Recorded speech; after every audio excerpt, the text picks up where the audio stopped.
boss. It's gonna be $7,325.45. That's a lot. It's a steal. Everything's on sale. Do you really need all this stuff? Dude, you're not gonna find these prices anywhere else. You'd be stupid if you don't buy it right now. So you want me to get this? Yeah, do you want me to look good? No. I'm gonna look good. Okay. Thank you. No problem. You look great, right? Yeah, I am. Imagine. Thanks. Here you go. Do you want me to start signing for your card? Oh, no. This is your card. You're lying. Why would I be lying? You thought I was going to pay for all this stuff? You got it. All out. Return it right now. I want a refund. But I thought you needed it. What am I gonna do with $7,000 worth of clothes? What were you going to do 10 minutes ago with $7,000 worth of clothes? Where? Sorry, ma'am. There's no refunds. Got him. We fucking got him. City boy!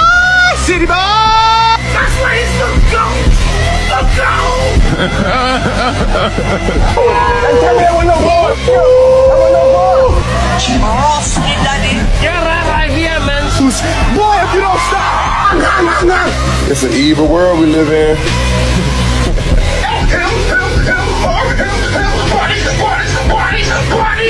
Sensational.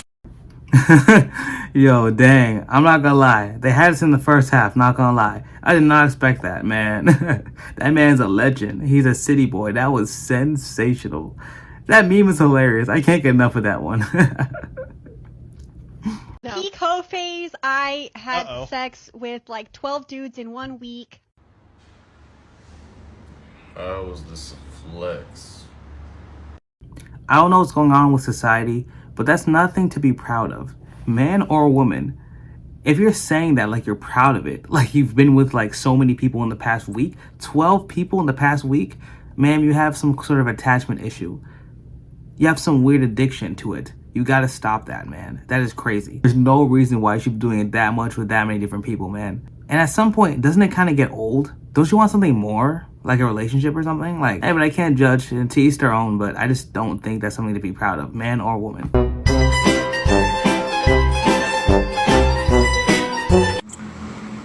God, I hope Elon Musk isn't stupid enough to do this.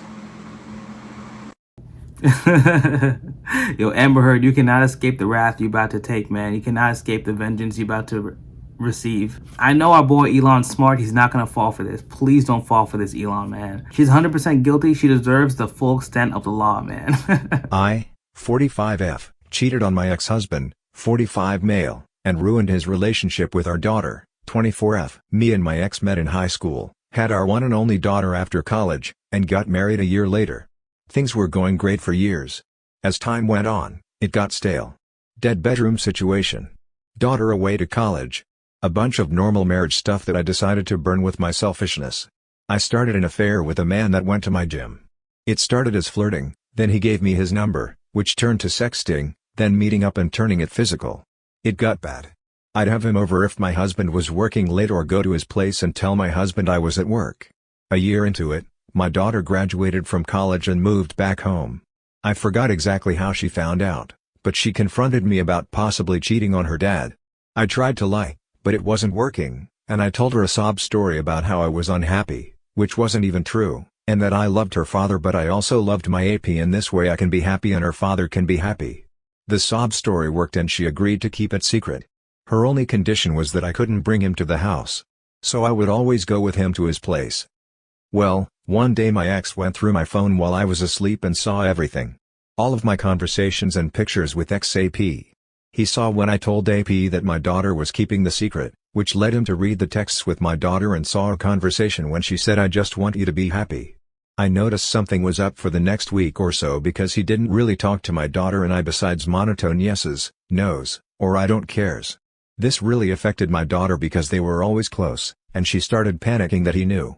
Well, one day me and my daughter were watching TV and he came home and slapped papers in front of me and said he wanted a divorce. He said he knew about my affair and told me the name of AP. I asked our daughter to leave the room and he said no, she can hear this too. After all, she wants you to be happy, right? My daughter and I started having a breakdown and begging him to forgive us. He yelled that he wanted to divorce and that the quicker I signed, he can get out of our lives, since I obviously didn't love him and that he obviously wasn't a good enough father to our daughter for her to do this. Then he left. It took about 9 months for the divorce to go through.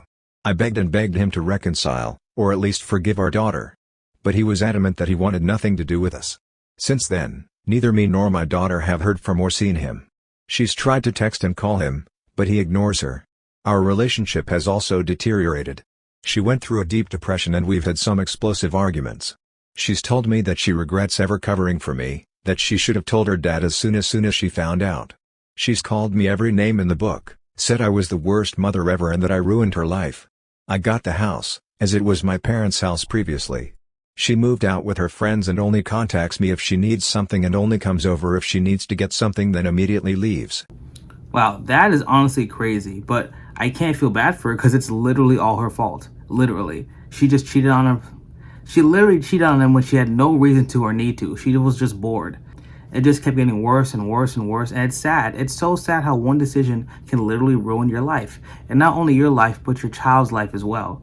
That's crazy. I do feel bad for the daughter because I guarantee you she felt pressured because that's her mom. Is she really gonna rat out her mom to her dad, even still? Like, she definitely should have told the dad, but you also gotta understand that's her mom, so if she tells the dad, that completely destroys the family. So I do feel bad for the daughter. I really do, honestly. I don't feel bad for the mother at all. But man, that's terrible. And the guy did the right thing, man. People who don't appreciate you and treat you like that and think they just get away with it for the rest of their lives, man, you need to cut them out. And being in the army is worse than being on OnlyFans. Wow. You're selling your body to the government.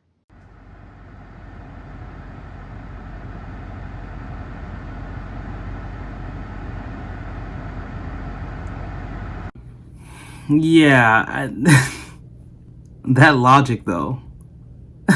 The fact that OnlyFans and the army are in the same sentence at all is absolutely amazing.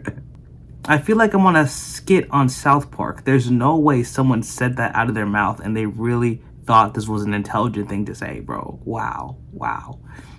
Worth it.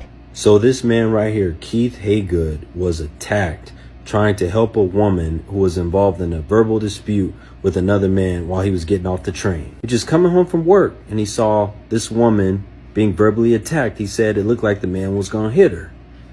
And at the end of the day, my question is this: is it worth it in this day and time to get involved as a man with another man and woman who are arguing? This man now has a broken jaw, fractured orbital, and a big ass gash in the back of his head. Cold part about it is, while this man is laid out hurt, the woman didn't even stick around and wait for him to get help. She left. Is it really worth it in this day and time? When it comes to situations like this, I think Abba and Preach said it best, man. You just gotta stay away. You gotta stay away from the situation, watch from afar, and call the police, because the police are there to handle situations like this. You can't be out there playing hero and then possibly get hurt and ruin your own life to save some random person who you don't know if they would do the same thing for you. That's the thing. And even if you do get involved, you could get hurt and it could just make the situation worse. You aren't trained for this. You're not a hero. You call the police from afar and you watch from a distance and do your best, right? I'm not saying completely ignore them altogether, because I do feel like sometimes it's important to help people sometimes when you can, if you feel like the situation calls for it. But you can't just go out there and just go in guns blazing and like act like you're Superman and then you have this situation. Today I seen something very interesting. Women lie to women, and I'm gonna show y'all guys the proof. Oh, watch this. I'm gonna show y'all the comments. Come look at this. Come look at this. Come look at it. Quit lying. Oh God. I told y'all they be lying. But then they be so upset in the pretty girls comments. The thing about that is that, one, beauty is in the eye of the beholder, so maybe they do believe that, right? But I feel like people have gone too far on the other side of the spectrum, whereas instead of bullying someone, you praise someone too much. And now it comes to a point where you're praising people and you're giving people delusions in their mind to think that they are more than what they actually are.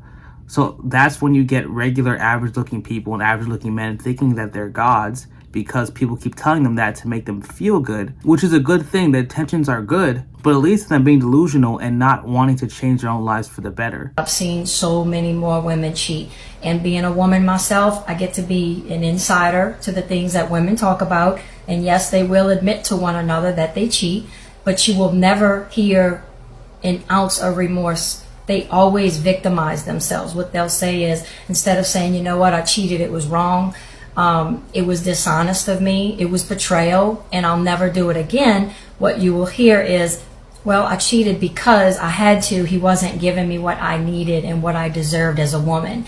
And all the other women will, jump right in and, be victims and victimize her, saying, oh, you poor thing, he should have treated you better, you take care of his kids, and you do this and you do that, and he should have appreciated you more, and you wouldn't have had to go screw another man. But it's really quite scary how they do that. But they're never remorseful, and they always shift the blame. The crazy part is it comes from a woman, so she's not biased. Like, I know that. Of course, men and women both cheat. A lot of times, women who do cheat, they do like to gaslight. That's just the name of the game with cheaters, right? Cheaters love gaslighting. Cheaters love blaming the victim. They do everything they possibly can. They literally go down a checklist to check the boxes to see if they can manipulate the person to make sure they get away with it. It's literally sick. It's crazy how they do that. And of course, so many people like that are in an echo chamber, so they just keep believing they're garbage. And these are toxic people. I really genuinely feel bad for people like this, because if you feel like you can play with people's emotions and get away with it, life is going to come back and hit you hard. May not be now, may not be in the future, but life will hit you back hard. What's up? I cheated on you. You cheated on me? Yes. Wow.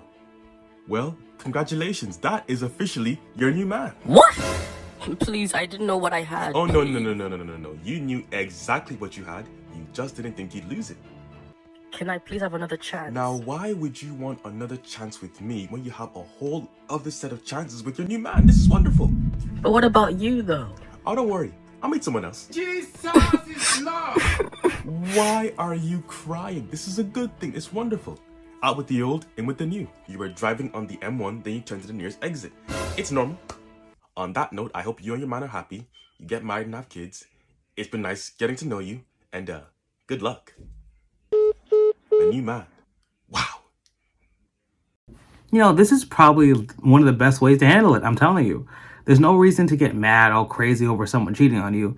Now, I get it because, you love that person. But, bro, you can't be jumping off the walls for this stuff, bro. You just have to accept the facts as to what it is. And personally, instead of actually talking to them, I would probably just ghost them, because talking to them does nothing. Because all talking does is allow them to possibly manipulate you into forgiving them when they're not even remorseful. So I suggest if you're in that situation, you pull a Danny Phantom and go ghost. Move on with your life, man. You don't have to spend another second around a toxic person for no reason. Me out. What if we withhold sex? I'm not kidding. I'm angry. I'm getting totally screwed over here. Here's the flaw in this little plan of theirs. Hookup culture has never been a benefit to the majority of men. It has in its essence been an expression of sexual liberation for women, or at least that's what I've observed. The only men that have benefited from this culture have been the minority of irresponsible fuckboys who have laid the groundwork for the scapegoat mentality of that all men are trash, rapists, etc. And because of these types of men, women are under this misconception that single men are having sex on the regular, when this couldn't be further from the truth.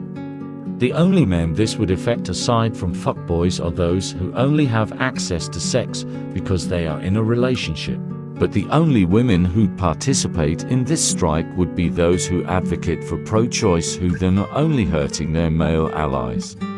Not to mention, as this plays right into the hands of pro-life evangelists who advocate abstinence and vetting partners for sexual responsibility with the usage of contraceptives. So to paraphrase, when the sex strike was initiated, for you it was meant to be an important day in the name of bodily autonomy, but for the average already invisible man, it was Tuesday.